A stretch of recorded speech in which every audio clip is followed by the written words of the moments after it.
King George V and Queen Mary, in June 1921, set out through the streets of Belfast to open the first Parliament of Northern Ireland.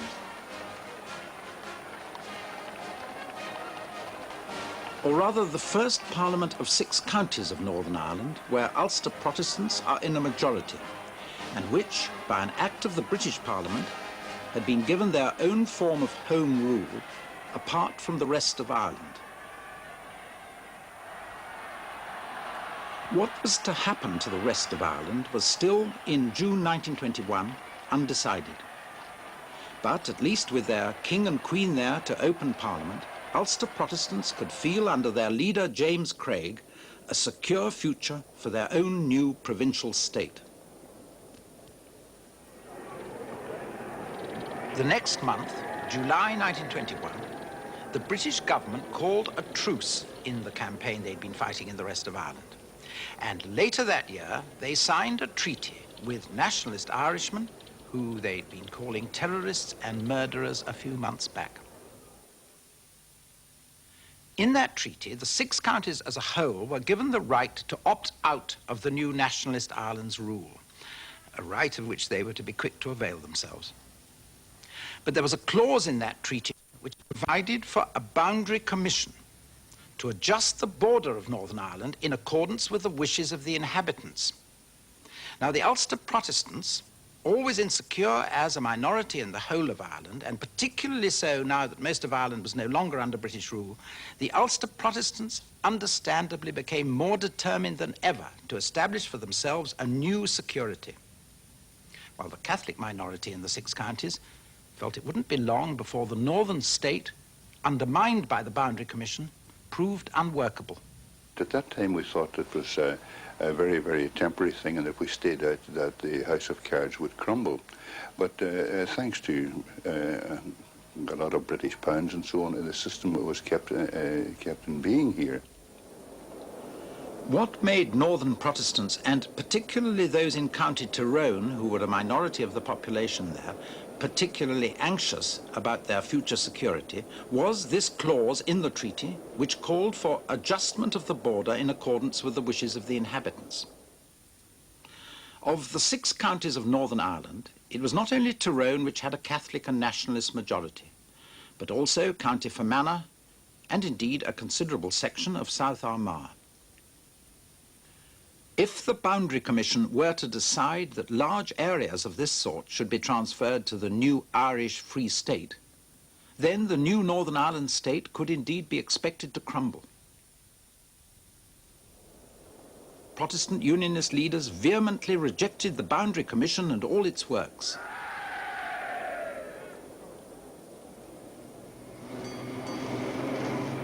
Partly through their determination, and partly through the Free State's preoccupation with its own civil war, the Boundary Commission eventually came to nothing.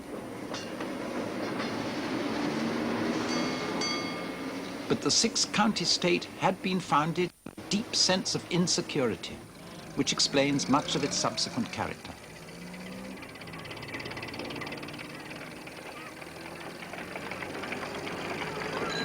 Even traffic policemen were to be armed against any external or internal threat. And top priority was given to the new Royal Ulster Constabulary, replacing here the old Royal Irish Constabulary. James Craig inspected B Special reserves. Indeed, the first 6 months of the new state in 1922 had been marked by sectarian rioting in Belfast and elsewhere, much of which expressed the Protestant and Unionist sense of insecurity. 93 Protestants were killed and 171 Catholics. Thousands of Catholic refugees streamed south across the border to take refuge in the Free State.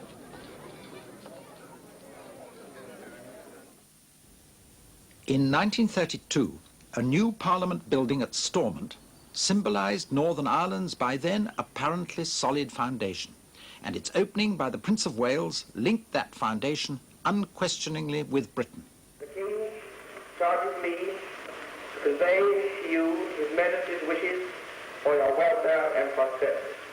and it is his earnest prayer that you will meet all those difficulties which confront the whole world, as well as your own personal problems, with the courage, tenacity, loyalty, and devotion which have always characterized the men of Northern Ireland and have made them famous in the annals of the Empire. In the name and on behalf of His Majesty the King, I declare this building to be open.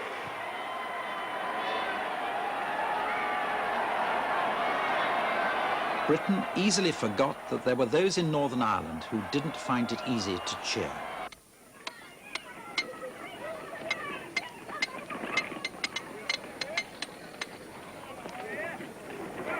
The familiar pattern of rioting took a momentarily unusual turn in 1932, when Catholic and Protestant unemployed littered the streets with debris in a joint protest.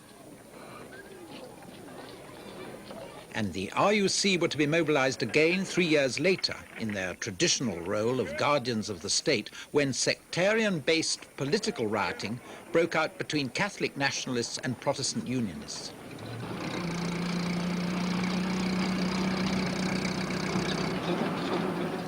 In a state in which the Prime Minister, Sir James Craig, gladly proclaimed that he was prouder to be Grand Master of the Orange Order than of being Prime Minister, attacks on Orangemen on the 12th of July were easily seen as threats to the very fibre of the state and were dealt with by police and Protestant mobs accordingly. Those opposed to the Orangemen's way of thinking felt as they'd felt since the state was founded, isolated, and in the state's eyes of secondary consideration.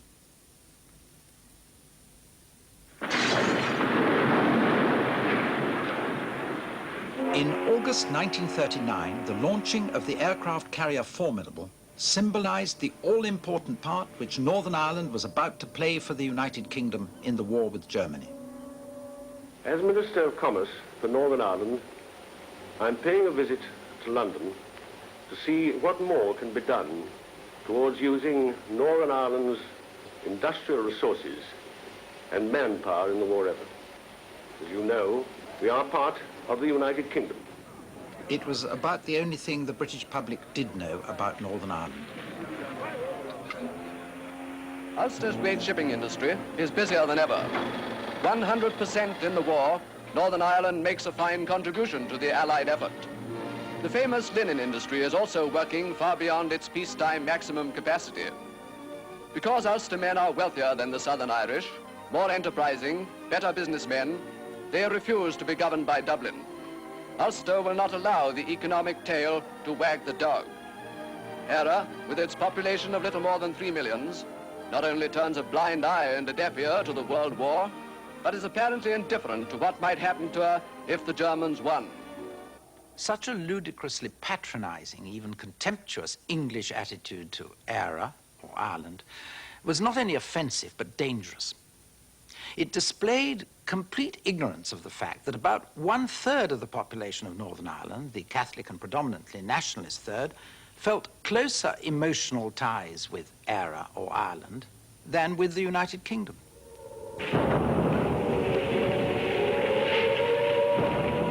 One wartime experience Eire did momentarily share with Northern Ireland. German bombers carried out heavy raids on Belfast in the spring of 1941, and fire engines from Dublin crossed the border to help deal with the flames and clear the debris. Friendly help for neighbours in trouble was one way of looking at this.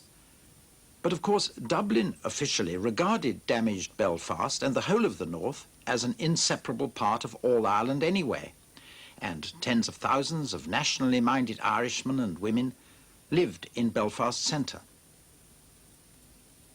And for all the spirit of the British war effort, in which many thousands of those nationally minded Irishmen and women joined, there were a few extreme Republicans who never gave up hope of one day destroying the Northern Ireland state by violence. Here in Ireland you had the Republican movement continuously picking away, if you like. There was no really organised campaign as we know it today. They kept picking away and striking whenever it was possible. You had a tremendous British presence, of course, during the war, and it made things very difficult. But they did keep picking away and picking away and picking away. You were one of those who picked away? I was, yeah. I was involved in one of these situations where shots were fired over the RUC. We fired shots over a patrol car. A policeman was shot dead. 8 people were arrested. There were 2 girls and 6 men. 6 men were sentenced to death. 1 of the 6 was executed. You were sentenced to death? I was, yeah. 3 days before the execution, 5 of us were reprieved. The sentence has been commuted to penal servitude for life. Ulster Protestants still had good reason to be apprehensive about the security of their state.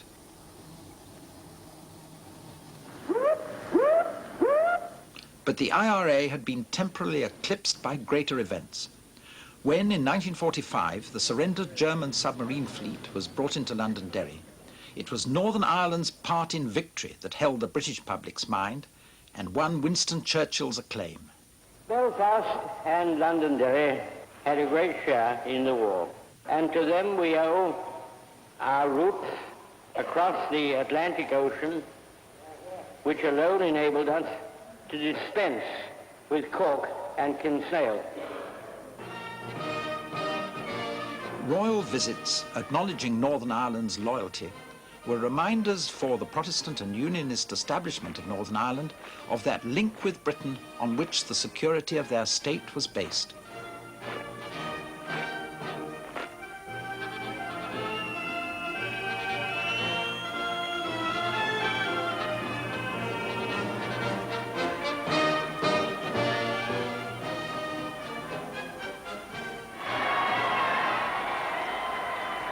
When Unionists entertained their Queen, it didn't seem to occur to her advisers that the Orangemen's Lambeg drums were offensive to about 1/3 of the population of Northern Ireland.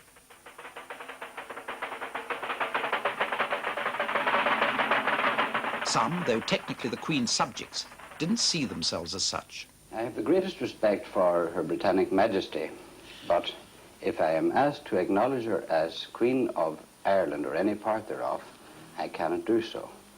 I would normally avoid a function at which her toast would be honoured, not because I wish to give her any disrespect, but because I would be untrue to my allegiance as a citizen of the Irish Republic. I have good Protestant friends too, you know. We knock around together, go to dances and all that kind of thing. But I wish to heavens they'd stop banging them drums.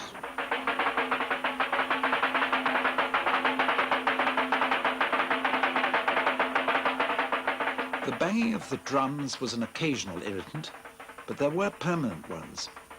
Social aspects of the state which discriminated particularly against Catholics and nationalists, and particularly against poor Catholics and nationalists. Northern Ireland between the wars had suffered from chronic poverty. Income per head was around 3/5 what it was in Britain. Public health was worse than in any other comparable area in Britain. Housing was deplorable. In 1938, nearly half of those who died between the ages of 15 and 25 died of tuberculosis. In this society, such privileges could be obtained had been jealously prized and, correspondingly, bitterly resented. And by nature of the state's reason for existence, privilege was for the Protestants and resentment for the Catholics. Unemployment in the 30s had averaged 25% of the insured population and was still high after the war. And though Catholics were a minority of the population, they felt themselves a disproportionate section of the unemployed. A conviction that there was discrimination against Catholics over jobs led to much bitterness. Discrimination in jobs is particularly obvious in the local authorities, in places like Cookstown, Dungannon and Derry, where it's almost impossible for a Catholic to get a job such as surveyor or sanitary official or any of these jobs. They're kept for the one site. I applied for a job in the catering department of Queen's University, and it was the catering officer's secretary who took the interview. And the first question you asked me was my address, and the second question was my religion. Now, I don't think this should be so in applying for any job, anywhere. One should not be asked the religion. Discrimination over housing was equally bitterly felt. Large Catholic families like these in Fintona, County Tyrone in the 50s couldn't get new houses, although these often only had outside water, while Fintona council houses were given to individual Protestants living alone. It was in the city of Londonderry that discrimination against Catholics over housing seemed most blatant. It reached this extraordinary position in the last few years of the corporation that the allocation of houses was entirely at the discretion of the man who happened to be mayor. The mayor and the mayor alone decided who got a house and where and when. And the mayor was always a Protestant. How could this happen in a city where Catholics were a majority of well over 60% of the population? Catholics were even a majority of the voters. They were, it's true, a smaller majority of the voters than they were of the total population, partly because Catholics had more children who, of course, were not voters, but also partly because one man did not have one vote in local elections. In local elections, you had a vote only if you were the occupier of a house or premises of a certain value. If you were a businessman, though, with a limited company, you could nominate up to 6 more votes depending on the value of your premises. Now, it must be said that this was also the case in the United Kingdom as a whole until 1945, the argument being that those who paid high rates were entitled to have a greater say in how those rates were spent. But now it only applied to Northern Ireland, and on the whole the system did tend to discriminate against Catholics there. Still, to get back to Londonderry, where Catholics were, in 1967, for example, a majority of the voters. 14,429 Catholic voters and 8,781 Protestant voters. How come, then, that Londonderry consistently returned, as it did, a Protestant and Unionist majority in the corporation? The city was divided into 3 wards, a North Ward, a Waterside Ward, and a South Ward. The North Ward was created to give a Protestant and Unionist majority. The Waterside Ward to give a Protestant and Unionist majority. Into the South Ward were crammed most of the Catholic voters in the city to give an enormous Catholic and Nationalist majority there. Thus there were 2 Protestant and Unionist wards to 1 Catholic and Nationalist. The North Ward gave 8 Protestant and Unionist seats, the Waterside Ward 4 Protestant and Unionist seats, and the South Ward 8 Catholic and Nationalist seats. 12 Protestant and Unionist seats to 8 Catholic and Nationalists. So-called gerrymandering, which from a majority of Catholic and Nationalist voters produced a majority of Protestant and Unionist seats. In 1967, in County Tyrone, where Catholics and Nationalists were in a majority, the same sort of thing happened. A Catholic and Nationalist majority in the population produced a Protestant and Unionist majority of seats in the county council. And look how this sort of thing affected jobs. In County Fermanagh, Catholics also formed a majority of the population. But look at how these senior council posts were distributed. Or the jobs as school bus drivers. Or go back to Londonderry again, where, still in 1967, in spite of a Catholic majority among voters, there was for so long a Protestant corporation. This was how it distributed its jobs generally. Why this discrimination against Catholics? They set out to destroy Ulster as a country and to unite that with the rest of Ireland, make a united Ireland. And I was determined to resist that at all costs. Very many ordinary Protestants shared that view, and their determination to hold what they had, come weal, come woe, was symbolized in the orange parades every 12th of July.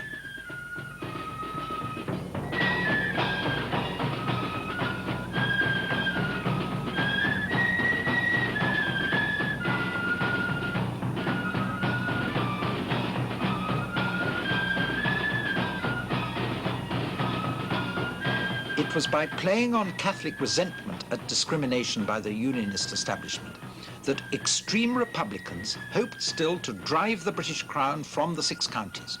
And in 1956, the IRA launched a new campaign against the state.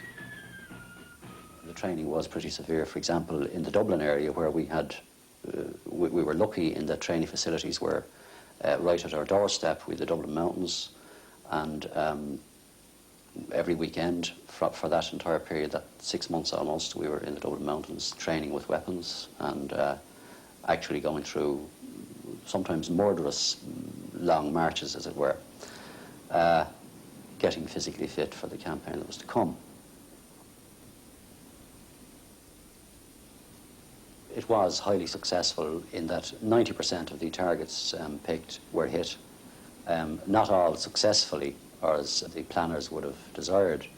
They were mainly road, rail, telephone communications, a few attacks on British Army installations, a few RUC stations attacked in an attempt to get arms and equipment and so forth. We turn now to a very serious situation within our own country, within the United Kingdom in Northern Ireland. Now, the activity of the IRA, the Irish Republican Army, as it's called, over the past few years has been pretty irregular. From time to time, there have been acts of violence on the border between Northern Ireland and the Irish Republic. Dimbleby asked Northern Ireland's Prime Minister, Lord Brookborough, to explain what was happening. A few months ago, the attacks were deployed against the military installations with the very stupid idea that by so doing they could defeat the British Army and that we Ulster folk would go like sheep into a country that we consider a foreign country. They're not members of the British Commonwealth. Now, what is this IRA, this Irish Republican Army? Well, the IRA, I'm not in their councils. I can't give you a very detailed account of it. But the IRA are really the militant side of Sinn Féin. By March of 57, that was 3 months after the beginning of the campaign, that militarily speaking, we had lost the initiative. There was a very simple method of attack in the initial stages. It was that a column would operate on the old guerrilla basis, which worked successfully during the War of Independence in places like Cork and Tipperary and that. And it worked successfully then because you had widespread support among the people and you were working and operating in your own home area. These two factors were missing in the Northern campaign, and that most of us weren't familiar with the area, and support was, while it was good, it was limited. The one big mistake, I'd say, was that we didn't have the support of the ordinary people. And without the support of the ordinary people, you're doomed to failure. Lacking enough support from the people, the IRA called a ceasefire. The IRA actually said in their ceasefire statement, the campaign failed because the Catholic community in the north didn't give us their support. The Catholic community didn't give the IRA campaign, that 56 to 62 campaign, their support. And I met Brookborough about this time. He was then Prime Minister, and I said to him on an occasion, in Fermanagh, I said, "Sir, wouldn't this be a marvellous time for you or somebody in your government to recognise this fact that the Catholic community didn't support the IRA? Surely this is the time to introduce Roman Catholics into the party, to encourage them to join as members and to become members installment." He didn't want to know. He didn't want to know. The fact is that the Roman Catholic, by and large, is out to destroy Ulster and bring it into a united Ireland. The Protestant is out to maintain Northern Ireland's position within the United Kingdom. We defeated the IRA, but brethren, this is no time for losing vigilance. The people who say that there's no need for vigilance any longer are burying their heads in the sand. Brian Faulkner was an Orangeman, Minister of Commerce in the 1960s, who was doing much to stimulate the industrial development of Northern Ireland, encouraging new firms and creating new jobs. But he as yet saw little wrong with the political and social features of the province. I don't know what the political and social features are that you're thinking about, but quite definitely we're creating a modern outlook. We have created a modern outlook, and I think it must be obvious as you go around the country. But for all the 160 new firms and 55,000 new jobs created by the mid-1960s, the only thing modern about the outlook for the poor in the Catholic minority was that they received the considerable social benefits of Britain's welfare state, none of which were received by their fellow Irishmen in the South. These social benefits were often a very positive incentive to accept the Northern Ireland state rather than hanker for Irish unity. But for those already inspired by nationalist ideology, they didn't do away with the sense of discrimination. I was aware mostly of what would be termed class discrimination. I was born, Protestants were always telling me, you know, that I'm one of the ungrateful poor. I was reared and educated on the welfare state, and I'm supposed to be grateful for that. They taught me how to speak and think. My memories of it are not of gratitude. My memories are of those social security people coming out and going through your dresser and counting the number of vests you had and examining your socks to see if the hole was actually big enough for you to be afforded more money to buy more socks. My whole memory of it is of humiliation, not of gratitude. But an attempt to change the climate in which Catholics lived was being made by the new Prime Minister of the 1960s, Captain Terence O'Neill, here visiting a Catholic convent girls' school. Well, I was going to see a girl at one moment. No luck. Sister, how do you feel about the Prime Minister visiting your school? We were delighted to have Captain O'Neill with us today. We feel it is a great honour for the school. As far as I know, it is the first time that he has visited a convent grammar school in Northern Ireland. We certainly hope it won't be the last. A meeting between O'Neill and the Prime Minister of the Republic of Ireland, Sean Lemass, seemed for extreme unionists to confirm the dire political consequences of softness towards Roman Catholicism. Lemass had been in the old IRA, and this was the first meeting between Prime Ministers of the two Irish states for 40 years. How politically dangerous was it for O'Neill to try and change the climate of unionist thinking after 40 years? Well, it's always impossible to tell, isn't it, before any action, what danger you're running. We discussed this, actually, during our meeting. Which of us would get into the most trouble? I said I would, and he said he would. He did get into a certain amount of trouble during the first 6 weeks, but nothing to the trouble that I got into later on.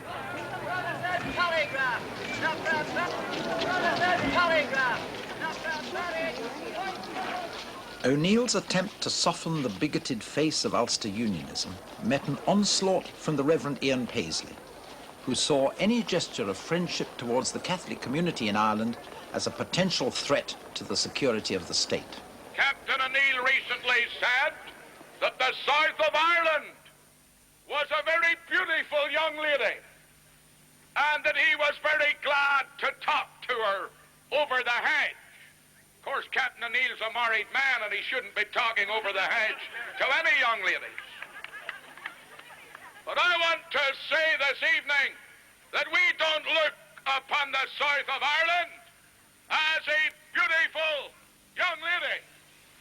We look upon the south of Ireland as the refuge for the murderers of policemen and law enforcement officers and Protestants who will not bow the knee to the Romish field. But a third of the population of the north looked on the south of Ireland as their motherland. And when in the mid-1960s a grouping of old nationalist leaders and new young radically minded people formed a civil rights association to end discrimination in jobs and housing, this movement began to take on a nationalist, though non-violent, tinge. A civil rights march was planned for Derry on October the 5th, 1968, but banned by Stormont. There was a grouping in Derry of around the Northern Ireland Labour Party, a radical young grouping, people like McCann, Eamon McCann. There was a strong Republican grouping, and then there were the old people like Eddie McAteer, who declared that if the Civil Rights Association postponed the march, they would march anyway.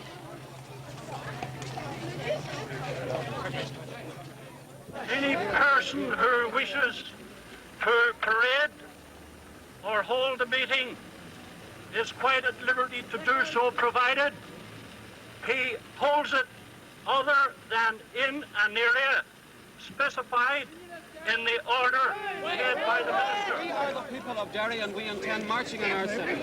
Yes. We welcome you, sir.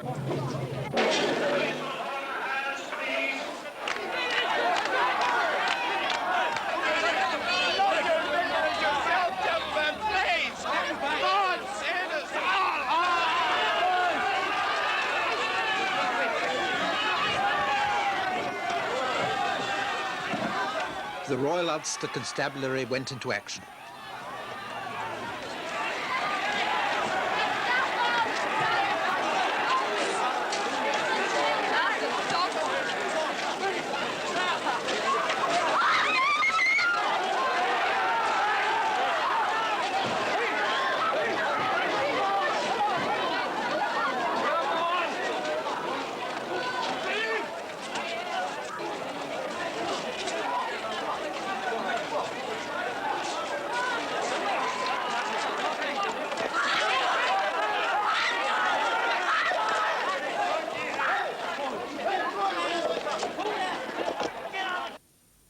After this, Northern Ireland would never be the same again. The People's Democracy, a radical offshoot of the civil rights movement, organised a march from Belfast to Derry at the beginning of January 1969. The Long March from Belfast to Derry was a perfectly legal march and entitled to police protection. But I think the government took the position that they would allow the students to march and afford them really no protection, so that they would learn the hard way what was likely to happen by over-exercising their democratic rights.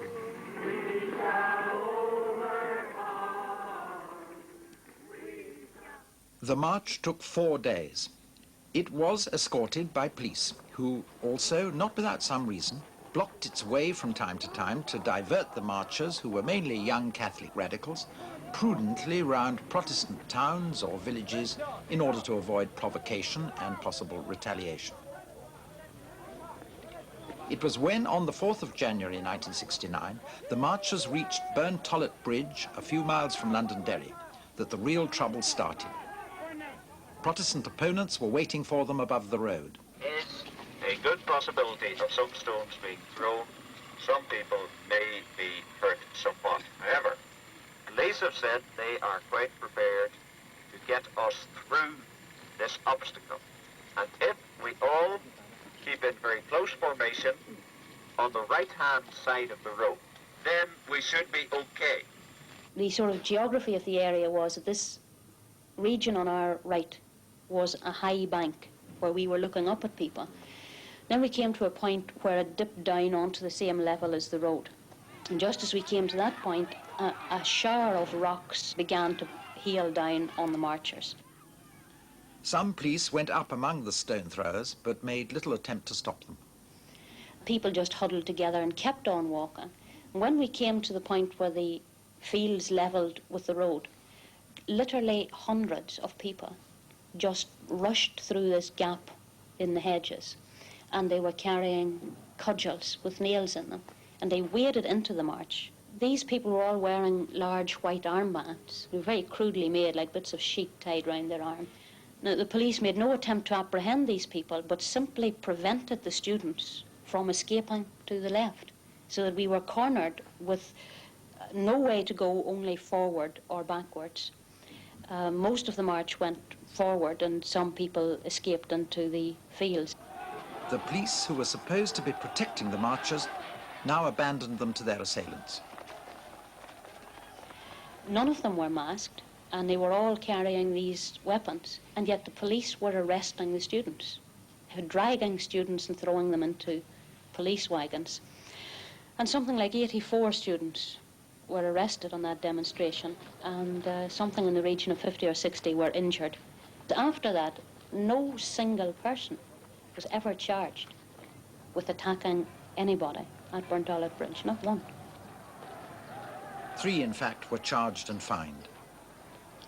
Later that evening, the marchers came angrily into Derry and before long were attacking the police.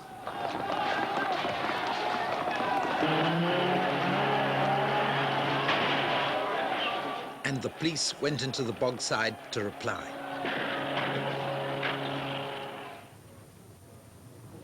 Because we've lost confidence in the forces of law and order, and as a protest against what they've done to the people of this area, you've taken the upholding of law and order in this area into your own hands. That means that it's your job and your responsibility to protect both persons and property in this area. The law and order in this district is the responsibility of the residents of this district. The police are not allowed into this area. This is our form of protest against what they did here last weekend. Londonderry, where the majority population on a head count is nationalist. Why was no effort made to meet the demand, legitimate demand, of people of the area before the people got onto the streets, before we had those terrible scenes? This is where it all went wrong. As the year progressed, the civil rights movement began to gather strength.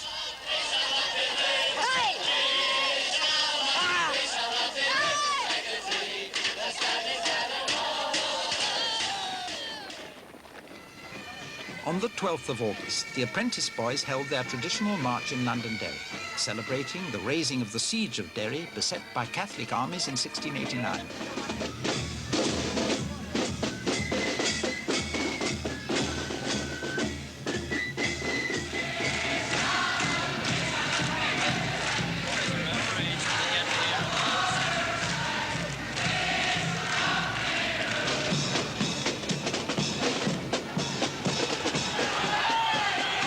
Rioters gathered and began to throw stones at the police.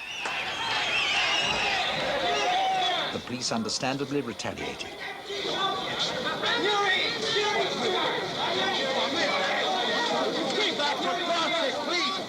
Leaders of the civil rights movement did their best to contain violence, but the situation was soon out of anyone's control.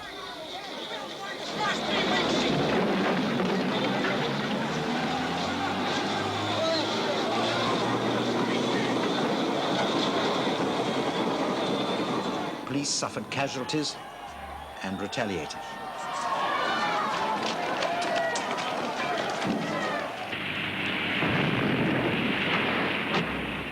Disciplining an obstreperous population, dangerously keen on civil rights, now took precedence over strict law and order.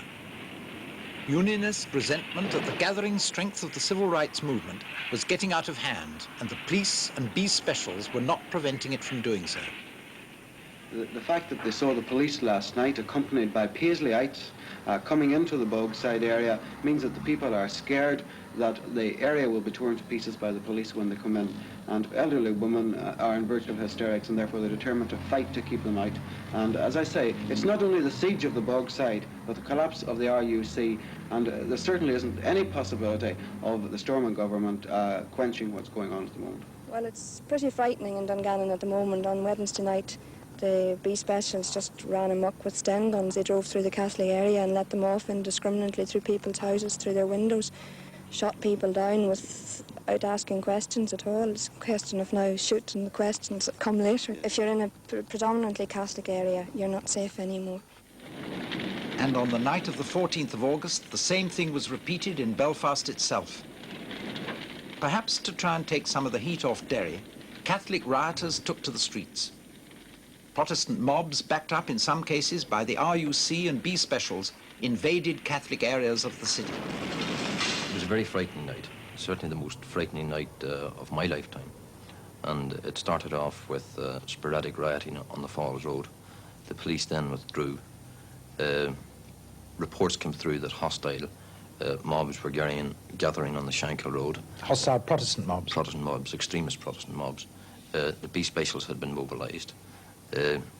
And then suddenly these Shoreland armoured cars came racing up the Falls Road, stopping every so often and firing these very heavy caliber machine guns into built up areas, flats and down streets and the like. Did they fire without being fired at? Well, certainly I was I was in my constituency, which was took in the bottom of the Falls Road in the Divis area, and I could see no shooting taking place from where I was. I was later told in the course of the night that there was some shooting taking place from a school there just opposite Percy Street, known as St. Congal School. And I subsequently found out that there was 2 or 3 men with guns there. But I think that was the sum total of the guns on the Catholic side.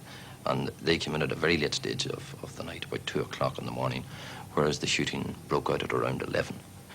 There was absolutely, despite popular belief, no IRA men. There had been a number of old IRA men who had really no respect in that community. And one of the interesting points in the aftermath of the attacks on the Falls Road that night was a contempt which the Catholic community had for the IRA, and it was not unsurprising to see on gable walls, IRA, I ran away, because they felt that whatever number, and we're talking about a small number there were, did not protect them. And we had nothing. No shooting at all from your side? No shooting at all whatsoever from our side, because we hadn't got nothing to shoot back with. All we had was stones and a wee couple of petrol phones we had. That was all we had. Some people went south of the border to try and get arms. Myself and others came down here looking for any means of protection from any source. Didn't matter what the source was, to try and protect ourselves, the people in Belfast, Derry and other riot centres in the north, against guns from B specials, Paisleys, etc. There were no weapons in the north. I viewed the situation that morning. Most of my constituency was in flames. Streets of houses had been burnt. There had been a number of people killed. And I decided there and then to travel to Dublin to see the then Irish Prime Minister, Jack Lynch. And I met him before a cabinet meeting here in Dublin. And I asked him would he send troops to Belfast in the advent of British troops not coming in. And if British troops didn't come in, I explained the situation to him. I felt that we would need arms to protect the Catholic people because there could be a massacre.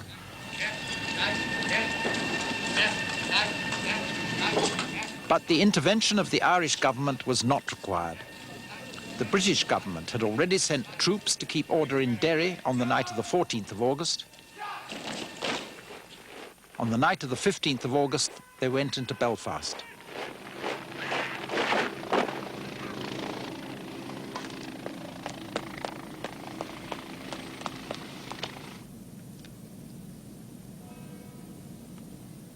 British troops were now in position in the streets of Belfast and Londonderry to keep the peace between the two communities. The British Parliament had been ultimately responsible for this society in the half-century of the state's existence. For the first time in half a century, it had intervened to assert that responsibility. I'm very pleased that they are here, because if they hadn't been here, I wouldn't have been here. It was a terrible time we had those 2 nights. Terrible. And you feel safer now this... Certainly, I do feel quite happy about it. Quite happy about it. I was up with the soldiers the first Sunday morning they were here, 5 o'clock in the morning. Well, you went to see them? I went up and gave them their tea, their breakfast. Some people say that the soldiers haven't been very polite, that they've been rude to people. No, I never found that, really. How would you feel if the soldiers went away? Would you think it's time they could go away yet? Oh, no, I wouldn't dream of going away. Not for a long time yet. You're never sure here, no. There you are, now. That's for after your lunch or after your dinner. Thank you very much. Thank you. Appreciate it. Thank you. Not everyone in the world's got soldiers standing on his street. I mean, they feel quite chuffed with it because they're a bit too young to understand why we're there. But they seem pleased enough we're there. Give them something to say hello to in the morning. I don't think they're scared of, they're not shy of us because they come up and talk to us, play around with our webbing. In fact, sometimes they're a nuisance, pulling us to bits. Within 18 months, those same children were throwing stones at British troops who were having to defend themselves. Petrol bombs now instead of cups of tea. Why? What had gone wrong?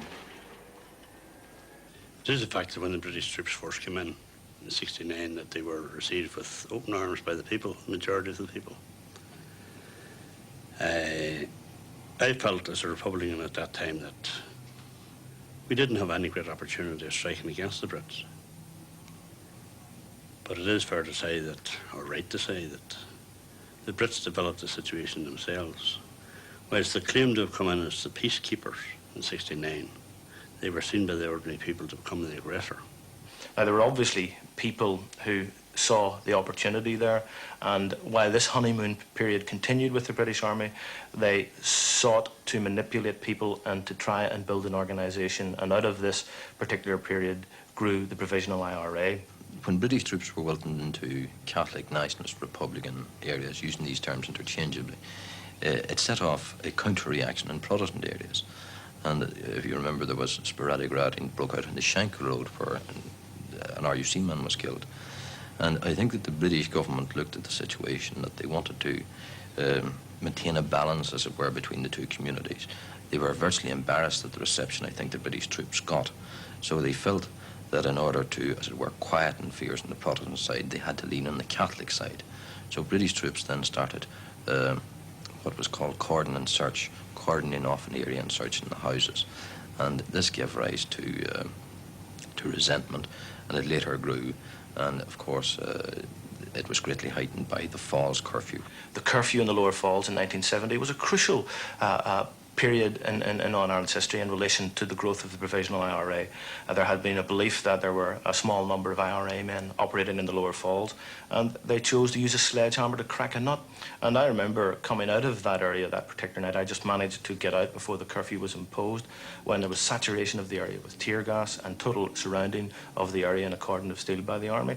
And in fact, that action on that particular night so alienated the entire Catholic community, which I would stress before that had not been anti-army, but so alienated the Catholic community to the extent that the Provisionals were able to represent themselves as the defenders of the Catholic community. I think that if the British had not have been as clumsy in their dealing with the situation in areas like West Belfast, that the IRA would not have gone on the offensive. It's something that developed, I say, round about the middle of 1970. You could see the change coming. You could see the, if you like, the attitude of the people, the ordinary people in the street, changing towards the presence of the British Army. And I saw that as the opportunity, and the ideal opportune time to strike at the Brits. At the beginning of February 1971, the first British soldier was killed by the Provisional IRA. So it was decided by the leadership of the Republican movement that we would have to retaliate, and when the retaliation started, it was then decided that we would carry on a war of independence. We were going to break the link with England once and for all. In March 1971, from this pub outside Belfast, 3 soldiers were enticed while drinking off duty and shot in cold blood in the road outside.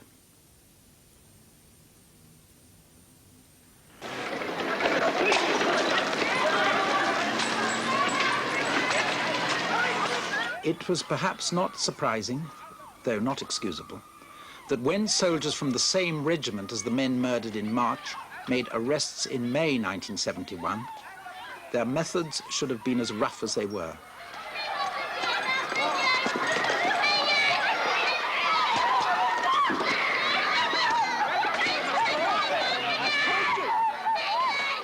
It was also not surprising that when the ordinary Catholic people in the streets saw this sort of thing going on, they should change in their attitude to the British Army.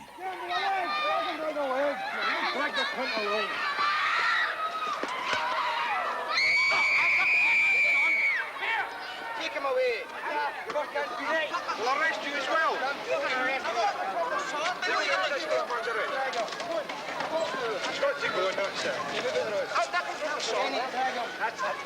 The army, in many Catholic eyes, had taken over from the B Specials, who'd now been disbanded.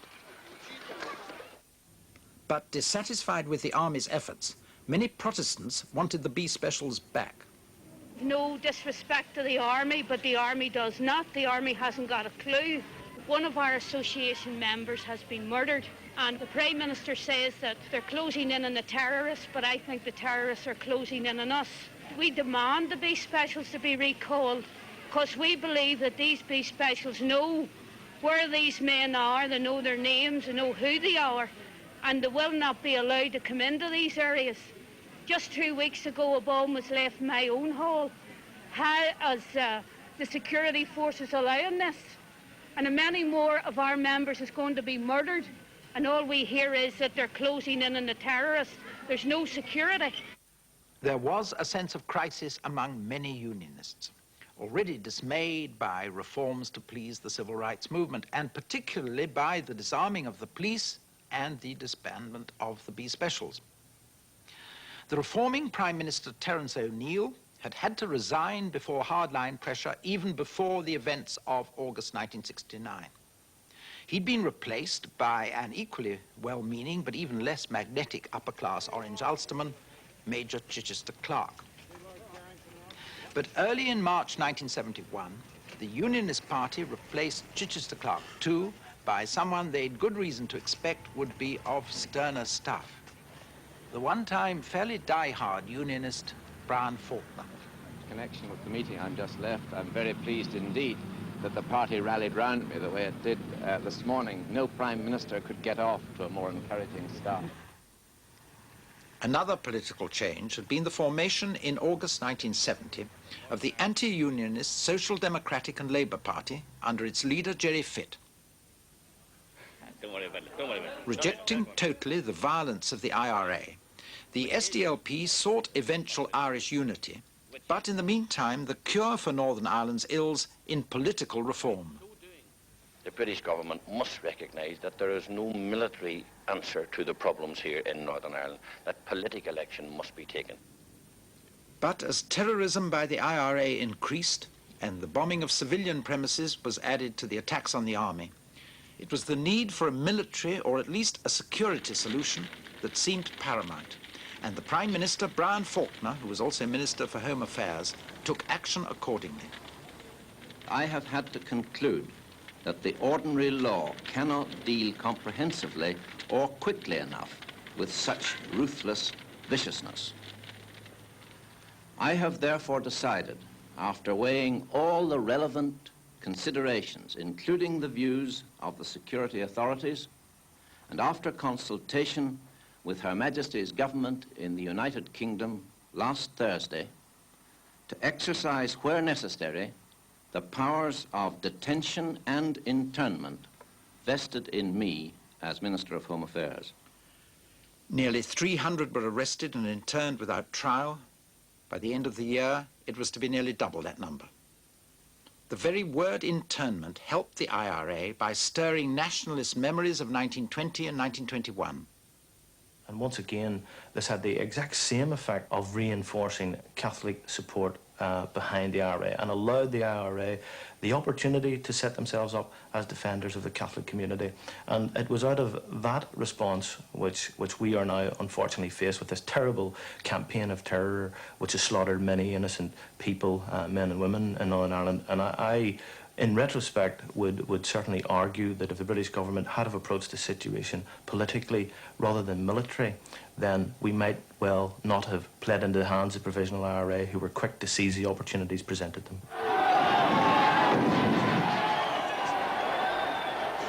Confrontation between the army and Catholic and nationalist mobs indulging in street violence to protest against internment became the order of the day. In protest against internment, the IRA sought to present this as a plain nationalist struggle. I would like to make an appeal to our fellow Irish men and women in the South to rally now to our support. We need your help in this struggle that is going on at the present time. The fight in the North here is as much your fight as it is ours. This is your country as much as ours. But to persuade even Irishmen in the North that this was a pure patriotic struggle, the IRA often had to resort to barbaric treatment of those Catholics they considered traitors. Horrific methods, too, were used by the IRA's opponents in reply. A Catholic pub, McGurk's Bar, was blown up by the Protestant loyalist Ulster Volunteer Force. Everyone in Northern Ireland has known for some considerable time since the outbreak of the present troubles that one day there would be an explosion which would take with it the lives of many innocent people. This, in fact, has happened, and it has happened in my constituency, where many men, women, and indeed children have lost their lives last night. There's a sense of grief and numbness all throughout this constituency. But there was always also anger, and anger among those Catholic nationalists who rejected the IRA could easily be fanned into resentment that Britain should be in Ireland at all. In January 1972, a demonstration protesting against internment was led towards the internment camp at Magilligan by the SDLP leader John Hume.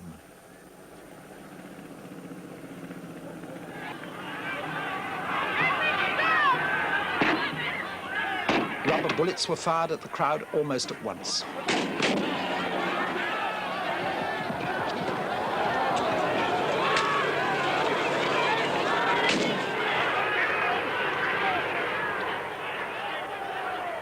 Could you tell me on what authority that you're holding us back here from walking on this is a prohibited area. You're not allowed in a prohibited area, and it goes 3 miles out to sea. Under what law? Would you ask those men not to stop firing rubber bullets at women, please? They will not. They'll stop it, provided you keep away from the wire. Don't try to enter this prohibited area. Under what law is it prohibited, or under what authority is it prohibited? Can you tell me? It's been prohibited by the police and by the government. Well, the police tell me that it's you that is in command here, not them. I'm in police and military here, because this is a military area. And under the authority of the government, this has been decreed a prohibited area. Yeah, and are you proud of the way your men have treated this crowd today? This crowd has tried to come in a prohibited area. You, as a member of parliament, will try to stop them. And you shot them with rubber bullets and gas. The crowd was marching over there. The leaders were going to speak to you. Before we even got there, you opened fire. That's right. Fire was opened after they came through the wire. No, it was not. No, it was not. Fire was opened as the crowd was coming across the beach. Mr. Hume, I'm not here to enter an argument with you. No, I'm not here either. But I wouldn't be very proud of the conduct of your men today. They're a crowd of people, and they're totally unarmed people, as you can see for yourself. If you lead all people away, then we'll go away too. Yeah, but we want to march in there. We're not allowed to march in here. Why not? It doesn't belong to you. It doesn't belong to you. You can't prohibit it. It's prohibited by your government. Whose government? The government of Northern Ireland. Not our government. And that's why you're here, because it's not our government. A week later, the Civil Rights Association in Derry held their own protest against internment. It was an illegal march. Many civil rights reforms had already gone through. One man was to have one vote. Derry Corporation had been dissolved. But now there was internment.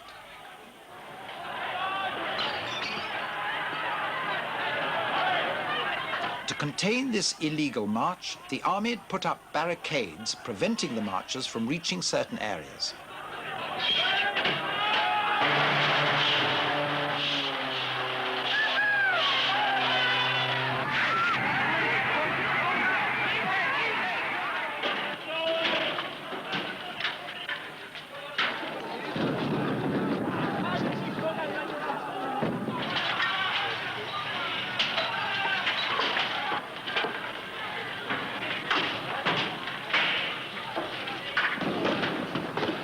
Rioters were met by tear gas and rubber bullets at first. Against rubber bullets, there was some protection.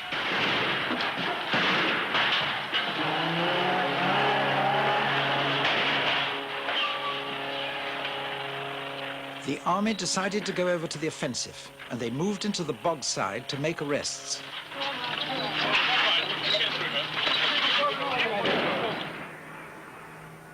There came a moment when they thought they were being fired at, and they fired back.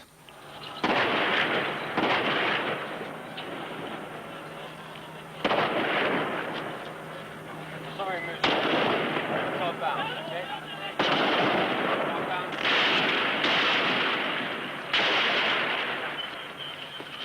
Do not fire back for the moment, unless you identify positive targets. The warning came too late. Targets had already been hit.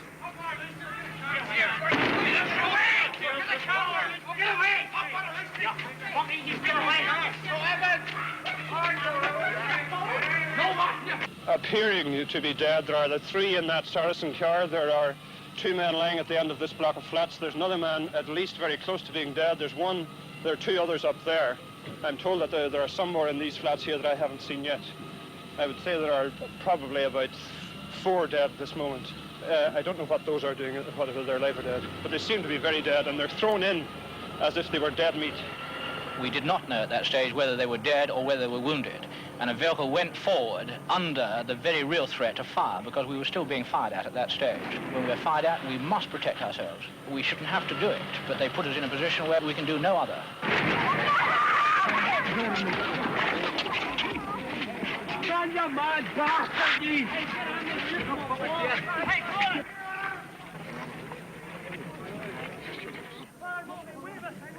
Even people taking dead and dying to the ambulances felt it necessary to keep their hands raised. 13 were killed and 13 wounded on this bloody Sunday. None of the dead or wounded were later found to have handled a firearm or a bomb. A number of people, including children and women, were marched away by the army as if it had really been a battle that had been fought.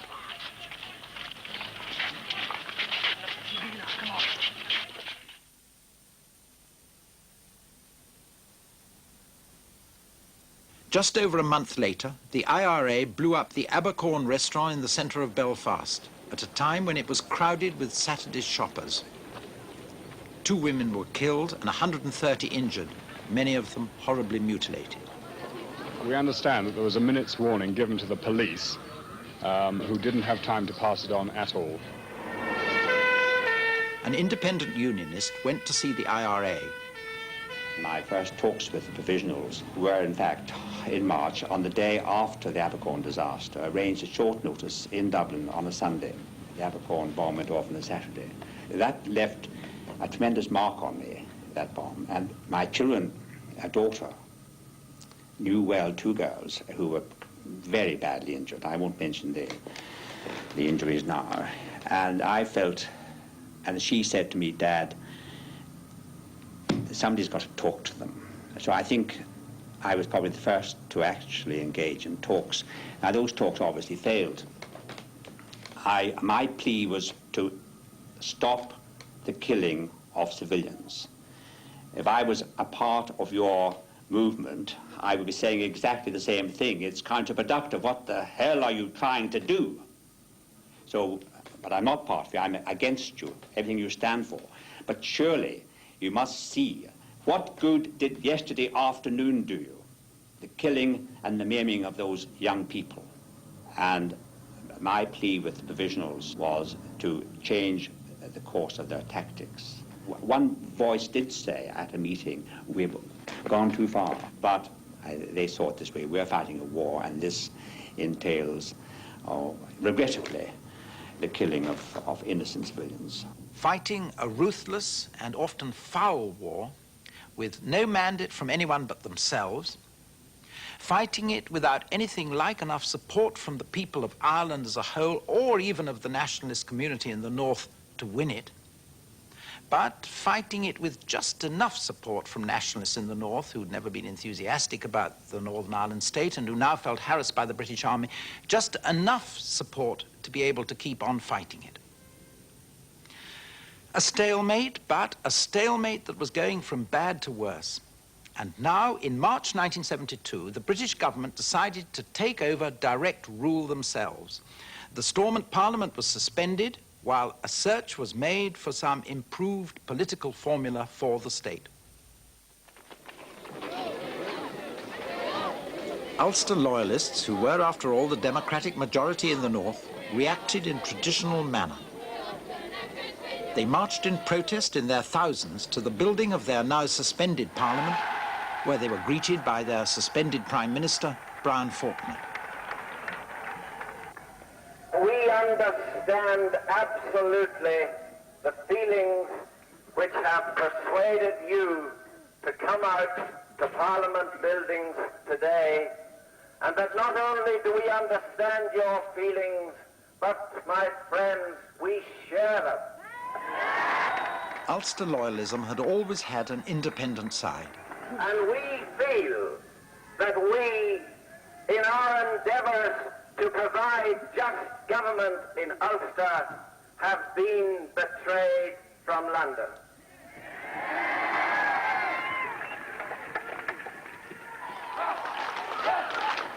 And that independent unionist side was now asserting itself through an Ulster Defence Association, which at times indulged in indiscriminate sectarian action against Catholics. We had 2 tins of petrol and I turned them into the premises and then ignited them. Then I came running down because I knew my parents were in the house and tried to get them out, and when I was coming down they started shooting at me, but there was only blank gun, them starting pistols or something, you know, that didn't do me any harm, you know. But the UDA could be as ruthless as the IRA they opposed. My children and my parents has suffered something fantastic, like innocent people who do nothing. The only thing we believe in God, that's the only thing we have.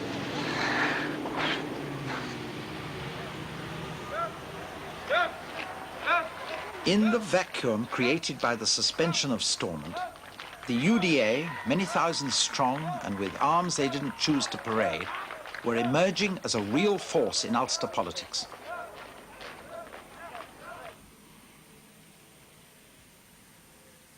And the vacuum did indeed look to ordinary people more and more like a vacuum, one in which desolation and despair flourished easily. A vacuum which it was difficult to believe was part of the United Kingdom. A vacuum, but one in which there was no peace.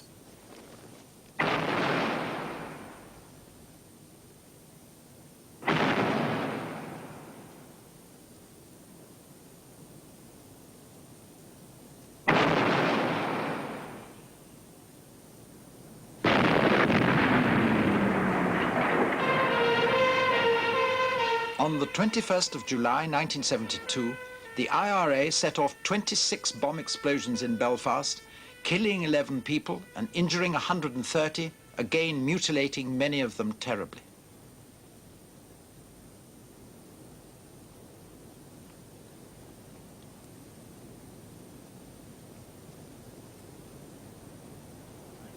Could this ever be going to end? This, after all, was now the direct affair of the United Kingdom of Britain and Northern Ireland. What could the government do? Heath, together with the government of the Irish Republic and Brian Faulkner of Northern Ireland, to implement an arrangement to share power in Northern Ireland with the SDLP under Gerry Fitt. At the same time, to meet what was called an Irish dimension, a Council of Ireland was to be set up. Catholic members of the SDLP, like Paddy Devlin, while keeping their aim of a united Ireland to be won only by consent, were for the first time to share power at Stormont on behalf of the Catholic minority. The Catholic, Austin Currie, was to be in charge of housing, sitting together with former Unionist ministers in the Cabinet of Northern Ireland. Gerry Fitt was to be the Deputy Chief Executive opposite Brian Faulkner. What particularly worried Faulkner's fellow Unionists was the Sunningdale proposal for a Council of Ireland. It's a Council of Ireland which will enable the Dublin government to cooperate with the Belfast government on matters of mutual concern. But it's a Council of Ireland which has absolutely no constitutional responsibilities either in Northern Ireland or in the Irish Republic. Unionists rallied to the old cause.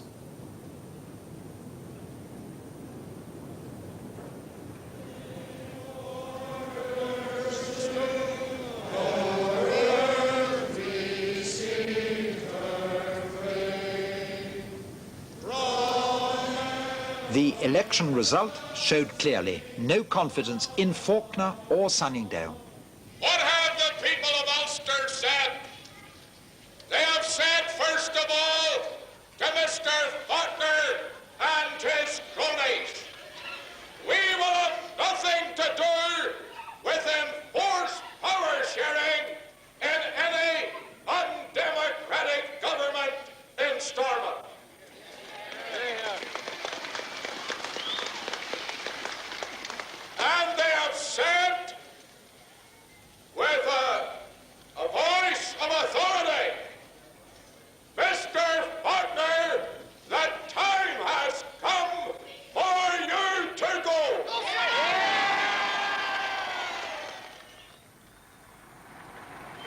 exact time when Faulkner went was 3 months later, when a body known as the Ulster Workers' Council began a political strike against power sharing and Sunningdale. The centre of Belfast was paralysed by barricades and all transport and normal activity brought to a halt. Power stations had to be taken over by the army. The strike, which had been organised with direct involvement of the UDA, received widespread support from the Protestant Unionist population.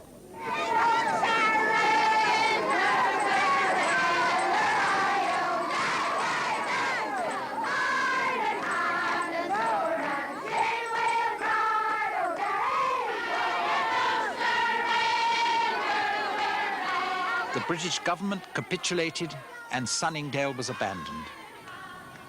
And the Ulster Workers' Council had the last word.